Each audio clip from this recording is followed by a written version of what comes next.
Gitega Entertainment TV murano musi twabashikanye muri Paeje rero nibaza yuko hari ibintu byinshi mumaze kubona turi kumwe n'umwe mu bahejeje gusinya navuga amasezerano canke abahejeje gusinya ibintu biryoshe cyane gose ati ivyo bintu nibiki ubwa mbere Faraja karibu cyane murakoze cyane navuze Faraja turamenyeranye niki izina mwidondora abakozi banje je ku izina nitwa Irakoze Faraje muri quartier bakunda kunyita Dondo nkaba ari jewe ari president wa coopérative Union des Jeunes de Nyamugari pour le développement rero iyo coopérative iri muri coopérative nyinshi zerutse kugomwa n'ikigo Paeje cyatowe iyo coopérative yaratowe kugira izofashisha umugambi wo korora inkoko z'inyama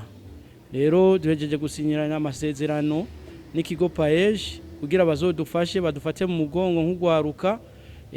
bamwe turi mu bushomeri kugira natwe turabe ko ari aho tokwigeza muri kazoza. Faraje reka tugukeze ko turumva yuko byagenze neza kuba ariko bakurikira Gitega Entertainment TV murumva yuko ugwaruka nago gwitaweho mbega amafaranga muzohabwa muri uwo mugambi iyo bangana gute muzokora mu gihe kingana gute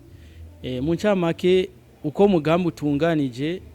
nta mahera bazoduha mu maboko nk'ugwaruka kuko barabonye neza ko ugwaruka kenshi iyo baruhaye amahera bamwe bacaja kurongora abandi bakakora ivyabo rero ungene twasinya amasezerano nuko amahera ntazoca mu minwe y'indongozi canke mu membre wari we wese wa coopérative nuko tuzokoresha ibintu vy'amabanki nukuvuga Paeje twe tuzogenda bazotubwira ati twe tuzokwerekana aho tubatse aho tuzokorora izo nkoko hanyuma bo bazoba bafise ukuntu badushikana kuzodu izo nkoko amajana 3 hama ari bigyo ari iki byose tuzoba dufise ikiringo naho tuzoja turabitora mugabo byose bizoba bifise agaciro k'amafaranga mugabo ariko baratubwira nuko umugambi wacu bazodushigikiza uzofise agaciro k'amahera miliyoni 10. Mbega none mwahubatse gute mwakoresheje iki mu kubaka aho muzokorera umugambi mu ncamake ingene batubwiye urabona ko turabajene tukirondeza bo batwexija yuko n'imiburiburi umuntu wese yubaka bivanye n'uburyo afise sikuvuga ko batwexije yuko twubaka inzu zihanitse gose no kuvuga ufise ibiti ushobora kubaka inzu y'ibiti y'imbaho y'amatafari ahiye cyangwa nk'amatafari asanzwe nyene y'ibinonko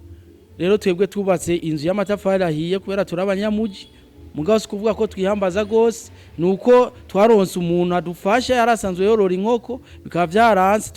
twaramusavye kugira natwe tube turahororera izo nkoko igihe amikoro yacu ataraba maremare mugabo tufise n'intumbero yo kuzokubaka natwe ivyiwacu atanumwe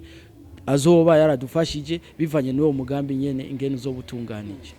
Uno musi ugwaruka ruko rukurikira Gitega Entertainment TV rutaraja hamwe ngo rugire imigambi nka Paeje tubone baze kubashigikira ndetse n'abandi niki wababwira uno musi je ugwaruka ndabamagarira kuja hamwe kuko